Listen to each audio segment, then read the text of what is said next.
அருட்பெரும் ஜோதி அருட்பெரும் ஜோதி தனிப்பெரும் கருணை அருட்பெரும் ஜோதி நம்மவர்கள் அனைவருக்கும் தமிழ் வேங்கையின் தெய்வ வணக்கம். கடந்த 24ஆம் தேதி சென்னை உயர்நீதிமன்றத்தில் வடலூர் பெருவெளி குறித்த பொதுநல வழக்கின் விசாரணை தொடங்கியது. அதில் தலைமை நீதிபதி அவர்கள் சில உத்தரவுகளை பிறப்பித்தார். அது தொடர்பான செய்திகள் பல்வேறு காட்சி ஊடகங்களிலும் அச்சு ஊடகங்களிலும் வெளியாகி அனைவரின் கவனத்திற்கும் கொண்டு செல்லப்பட்டிருக்கிறது. பலரும் நீங்கள் அறிந்திருக்கக்கூடும். அந்த செய்தி தொடர்பாக அதில் அந்த வழக்கினுடைய போக்கு இனி என்னவாக இருக்கும், அந்த வழக்கினுடைய தன்மையில் அந்த வழக்கிற்காக வந்தவர்கள் யார் யாரெல்லாம் என்பது குறித்து இப்போது தன்னுடைய கருத்துக்களை சமூக வலைத்தளமான முகநூல் பக்கத்திலே நம்முடைய வடலூர் தலைமைச் சங்கத்தினுடைய தற்போதைய தலைவர் ஐயா அருள் நாகலிங்கம் அவர்கள் சில கருத்து பதிவிட்டு உள்ளார். அது மட்டுமில்லாமல் அந்த சமூக வலைத்தளமான முகநூல் பக்கத்திலே பல்வேறு அன்பர்கள் எழுதுகின்ற கருத்துக்களிலும் அவர் பின்னூட்டமாக சில செய்திகளை எழுதி வருகிறார். அதிலே முதன்மையான முக்கிய செய்தி என்னவென்றால், இந்த வழக்கில் சன்மார்க்கத்துக்கு வெளியில் இருப்பவர்கள் அல்லது சன்மார்க்கத்திற்கு புறம்பானவர்கள் அல்லது மதத்தை ஒரு கட்சியை முன்னிறுத்துகின்ற நபர்கள் எல்லாம் இந்த விஷயத்துக்குள்ளே தலையிடுறாங்க, வழக்கில் தலையிடுறாங்க, இந்த போக்கு இதில் இருக்கிறது அப்படின்னு இவங்களுக்கும் சன்மார்க்கத்துக்கு என்ன தொடர்பு அப்படிங்கிற மாதிரியான செய்தியை அவர் முதன்மைப்படுத்தி சொல்லியிருக்கிறார். நிச்சயமாக இது சம்மந்தமாக ஆராய்ச்சி பண்ணி பார்த்தோம்னா இதுக்கு யாரும் காரணம் இல்லை, ஐயா அருள் நாகலிங்கம் அவர்களே தான் முக்கியமான காரணமாக இருப்பார். காரணம் என்னென்றால், இப்போ இந்த வழக்கு 2 பேர் போட்டிருக்கிறாங்க. இந்த வழக்கு சென்னை உயர்நீதிமன்றத்தில் வடலூர் பெருவெளி குறித்து 2 தனி நபர்களால் போடப்பட்ட வழக்கு. அதில் ஒருத்தர் நான், தமிழ் வேங்கையாகிய நான். என்னுடைய வழக்குங்கிறத மார்ச் மாதம் 15ஆம் தேதி தாக்கல் செய்யப்பட்ட வழக்கு. அப்போவே அது நம்பர் ஆகிருக்கு. என்னுடைய வழக்குக்கு பின்னாடி சுமார் 951 வழக்கு பின்னாடி இருக்கக்கூடியது இன்னொரு வழக்கு. இப்போ இந்த பின்னாடி இருக்கக்கூடிய வழக்கு விசாரணைக்கு முன்னாடி போகுது. அது எப்படி போகுது, அப்போ ஏன் என்னுடைய வழக்கு பின்னாடி வருது அப்படிங்கிறத காரணத்தை நீங்கள் முதல்ல புரிஞ்சுக்கணும். அது என்ன காரணம்னா, என்னுடைய வழக்கில் குறுக்கு விசாரணை செய்வதற்கு அனுமதிக்க வேண்டும், அதனால் குறுக்கீட்டு மனுவாக ஒரு மனுவை அருள் நாகலிங்கம் அவர்கள் தாக்கல் செய்கிறார். அதாவது இன்ஃப்ளீடிங் பெட்டிஷனை அவர் அதில் கொடுக்குறார். இந்த இடையூறு அதில் அந்த வழக்கில் ஏற்பட்டதுனால முறைப்படி அந்த வழக்கு விசாரணைக்கு என்னுடைய வழக்கு முதலாவதாக போக வேண்டியது, என்னுடைய வழக்கு பின்னுக்கு தள்ளப்பட்டது. இதன் அடிப்படையில் என்ன இந்த வழக்கில் ஏற்பட்டிருக்குன்னு சொன்னால், இதில் பின்னாடி வந்தவர் 951 மனு பின்னாடி இருக்கிறவர் முன்னாடி வந்துட்டார். அவருடைய மனு விசாரணைக்கு ஏற்றுக்கொள்ளப்பட்டிருக்கு. அதனுடைய முதல் உத்தரவு ஒன்று வந்திருக்கு. அதுக்கு பிறகு என்னுடைய வழக்கு கடந்த 5ஆம் தேதி விசாரணைக்கு வருது. அப்படி வருகின்ற போது தலைமை நீதிபதி இது மாதிரியான வழக்கு அடுத்தடுத்து வருகின்றதை அவர் பார்க்கும்போது இது ஒரு விளம்பரத்தனமான வழக்காக இருக்கின்ற மாதிரியான ஒரு கருத்தை வெளிப்பட்டு 1 லட்சம் ரூபாய் இதுக்கு டெபாசிட் கட்டுங்க அப்படின்ற உத்தரவை அவர் வெளியிட்டார். அதற்கு பிறகு கடந்த 10ஆம் தேதி 1 லட்சம் ரூபாயை நாம் பணத்தை பல்வேறு நபர்களிடமிருந்து சன்மார்க்க உறவுகளிடமிருந்து கடனாக பெற்று நம்ம தலைமை அதாவது சென்னை உயர்நீதிமன்றத்தில் அந்த பணத்தை நம்ம செலுத்தினோம். அதற்கு பிறகு தான் இப்போ 24ஆம் தேதி நம்முடைய வழக்கு அன்னைய தேதியில் 24ஆம் தேதி 54வது வழக்காக அது விசாரணைக்கு எடுத்துக்கொள்ளப்பட்டது. பின்னாடி போட்டிருந்த வழக்கு பின்னாடி இன்னொரு நபர், இவங்க சொல்கிறாங்க இல்லையா, அரசியல் கட்சி அல்லது மதவாதம், இப்படி அந்த நபர்களுடைய வழக்கும் இதோட இதனுடைய அடுத்த வழக்காக, அதாவது 55வது வழக்காக வந்தது. விசாரிக்கும் போது 2 வழக்கையும் ஒன்றாகவே விசாரித்தாங்க. இது எதுக்காக இப்போ நான் சொல்கிறேன்னா, அருள் நாகலிங்கம் ஐயா அவர்கள் என்னுடைய வழக்கில் இன்ஃப்ளீடிங் பெட்டிஷன் போடாமல் இருந்திருந்தால் என்னுடைய வழக்கு வழக்கம் போல் முதல் வழக்காக முதல் கட்ட விசாரணைக்கு அது வந்திருக்கும். அப்படி வந்திருந்தால் 2ஆவதாக போடுற நபர்கிட்ட இவங்க 1 லட்சம் ரூபாய் தலைமை நீதிபதி கேட்டிருப்பார்.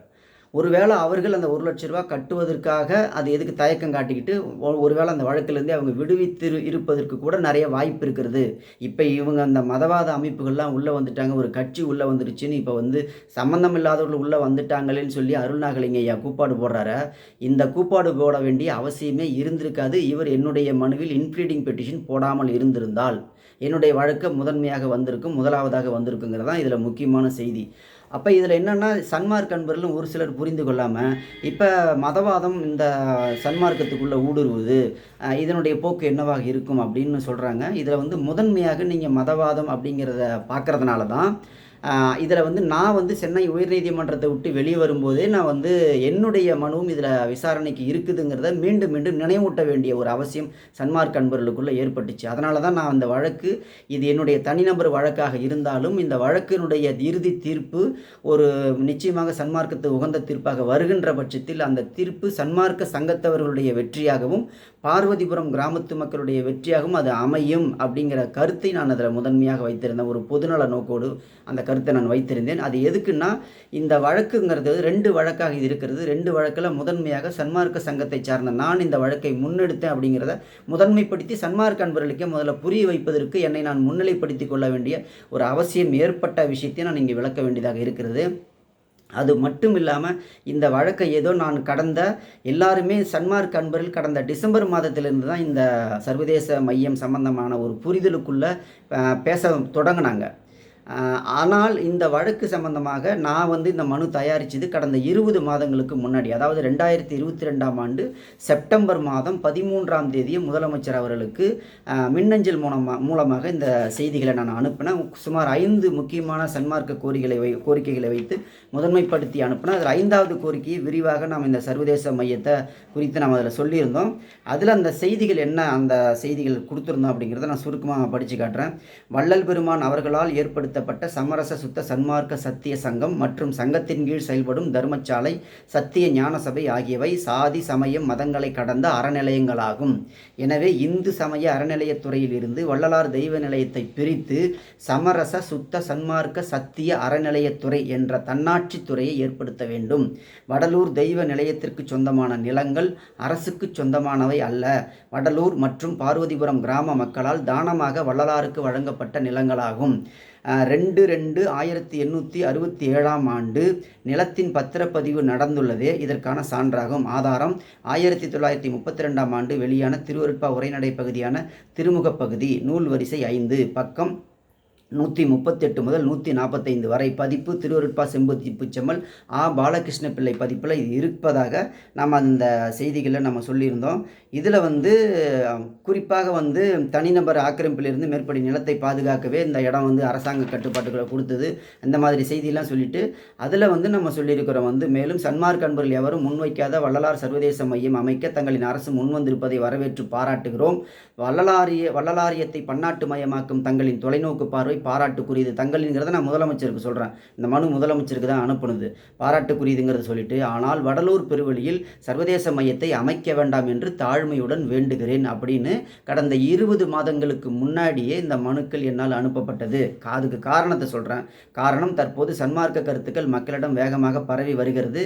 மாதப்பூச நாளில் பெருகி வரும் மக்கள் கூட்டமே அதற்கு சாட்சியாகும். அது மட்டுமல்லாமல் தைப்பூச நாளின் முந்தைய நாள், அடுத்த நாள் என தொடர்ச்சியாக 3 நாட்களும் பல லட்சம் மக்கள் ஒன்று கூடும் இடமாக பெருவெளி திகழ்கிறது.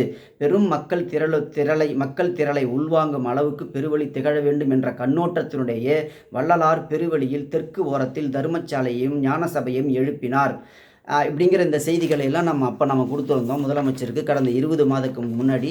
அதற்கு அடுத்ததாக 2வது மனு வந்து பல்வேறு உயர் அதிகாரிகளுக்கு, அதாவது தலைமைச் செயலாளருக்கு, சுற்றுலா மற்றும் பண்பாட்டு அறநிலையத்துறையினுடைய அரசு முதன்மை செயலாளர் அவர்களுக்கு, இந்து சமய அறநிலையத்துறையுடைய ஆணையர் அவர்களுக்கு, கடலூர் மாவட்ட ஆட்சியர் அவர்களுக்கு, கடலூர் மாவட்டத்தினுடைய மண்டல இணை ஆணையர் அறநிலையத்துறைக்கு, அதுக்கப்புறம் வடலூர் வள்ளலார் தெய்வ நிலையத்தினுடைய செயல் அலுவலர், இப்படி உள்ள 6 அதிகாரிகளுக்கு 2023ஆம் ஆண்டு செப்டம்பர் மாதம் 1ஆம் தேதி, அதாவது கடந்த 9 மாதங்களுக்கு முன்னாடி இந்த மனுவை அனுப்பிச்சிருந்தோம். இந்த 2 மனுக்களுக்குமே நான் நீதிமன்றத்தை நாடுகின்ற வரைக்கும் எந்த விதமான பதிலும் இல்லைங்கிறத முதல்ல சொல்லிடுறேன். அதுக்கு பிறகு தான் சில செய்திகள் எனக்கு அரசு தரப்பிலிருந்து கிடைக்க பெற்றது. எனவே 20 மாத காலத்தினுடைய போராட்டத்தினுடைய விளைவாகத்தான் நான் நீதிமன்றத்தை அணுகினேன். எனக்கும் பின்னாடி வந்திருக்கக்கூடிய கட்சியை சார்ந்த மதத்தை சார்ந்தவர்களுக்கும் எந்த விதமான தொடர்பும் இல்லை. அவர்கள் தூண்டிவிட்டு இந்த மனுவை நான் போடலை. நீதிமன்றத்துக்கு அவர்களை நான் அழைத்து வரவும் இல்லை. இதற்கெல்லாம் ஒரு மூல காரணமாக தெரிந்தோ தெரியாமலோ இருந்தவர் ஐயா அருள் நாகலிங்கம் என்பதை நான் இதில் சுட்டி காட்டுறேன். 2வது மனுக்களில் நான் என்ன சொல்லியிருக்கிறேங்கிறதையும் நம்ம சொல்லிடுறோம். அதனால் வடலூர் பெருவெளியில் முந்தைய முதலமைச்சருக்கு கொடுத்துருக்கிற அதே செய்திகளை இதிலையும் பெரும்பாலான விஷயங்களை நம்ம சொல்லிட்டு, இந்நிலையில் எஞ்சியுள்ள வடலூர் பெருவெளி நிலப்பரப்பை சர்வதேச மையத்திற்காக 70 ஏக்கர் கையகப்படுத்தினால் வள்ளலாரின் நோக்கம் பாழ்பட்டு போகும். மாதப்பூச வழிபாடும் தைப்பூச சிறப்பு வழிபாடும் தடைபடும். பேரூராட்சியாக இருந்த வடலூர் தற்போது நகராட்சியாக தரம் உயர்ந்துள்ளது. NLC நிர்வாகத்தில் பணியாற்றிய பலரும் பணி ஓய்வுக்கு பிறகு வடலூருக்கு குடியேற தொடங்கியுள்ளதால் நகரத்தின் மக்கள் தொகையும் அதிகரித்த வண்ணம் உள்ளன. NLC நிர்வாகத்தின் செயல்பாட்டினால் வடலூரில் பல இடங்களில் நிலத்தடி நீர்மட்டம் அபாயகரமான சூழலில் உள்ளன.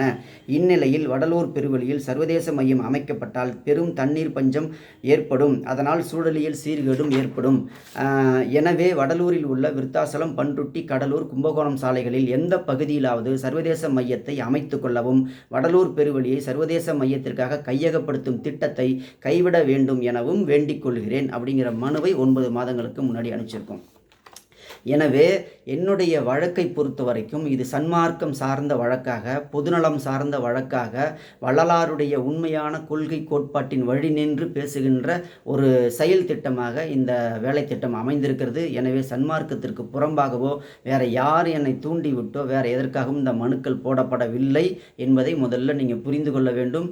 எனவே இதனுடைய விளக்கம் என்பது, இந்த வழக்கில் வேண்டாதவர்கள் உள்ள வந்து இந்த வழக்கில் தலையிடுவதற்கான முகாமையான காரணத்தை ஏற்படுத்தி கொடுத்தவர் என்கிற முறையில் அருள்நாகலிங்க ஐயாவிற்கு அவர்களுக்கும் அவரை சார்ந்தவர்களுக்கும் உண்மை விளக்கம் தெரியாத சன்மார்க்க அன்பர்களுக்கும் சில செய்திகளை நான் சொல்ல வேண்டும் என்கின்ற கடமையின் அடிப்படையில் நான் இதை தெளிவுபடுத்துகின்றேன். நான் மீண்டும் மீண்டும் சொல்கின்றேன், இந்த வழக்கை பொறுத்த வரைக்கும் நான் சென்னை உயர்நீதிமன்றத்தை விட்டு வெளியே வருகின்ற பயணத்திலேயே நான் இந்த செய்திகளை எல்லா உலக மக்களுக்கு அனைவருக்குமே தெரியப்படுத்திய மாதிரி என்னுடைய இந்த வழக்கினுடைய வெற்றி என்பது நிச்சயமாக அது வெற்றியாகத்தான் முடியும். வள்ளல் பெருமான் அப்படித்தான் அந்த தீர்ப்பை எழுதுவார். இந்த வெற்றி என்பது சன்மார்க்க உலகத்தினுடைய வெற்றியாகவும் பார்வதிபுரம் கிராமத்து மக்களினுடைய வெற்றியாகவும் இது எதிர்காலத்தில் கொண்டாடப்படும் என்பதில் எள்ளளவும் சந்தேகமில்லை என்பதை நான் தெரிவித்துக் கொள்கின்றேன்.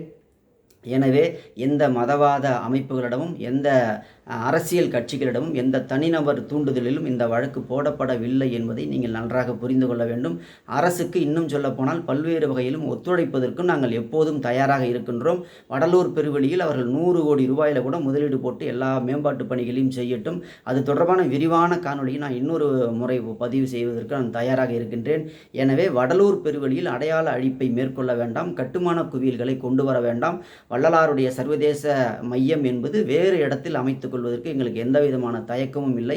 வள்ளலார் என்ன நோக்கத்திற்காக வடலூரில் சத்தியஞான சபையும் தர்மசாலையும் அமைத்து பெருவெளியாகவே அவர் அகண்ட பெருவெளியாக வைத்திருந்தாரோ அந்த நோக்கம் சிறிதும் பாழ்படாமல் கொண்டு செல்ல வேண்டும் என்கின்ற பொது நோக்கத்திற்காக மட்டுமே நான் உயர்நீதிமன்றத்தை நாடியுள்ளேன் என்பதை உங்கள் அனைவருக்கும் தெரிவித்துக் கொள்கின்றேன். நன்றி, வணக்கம்.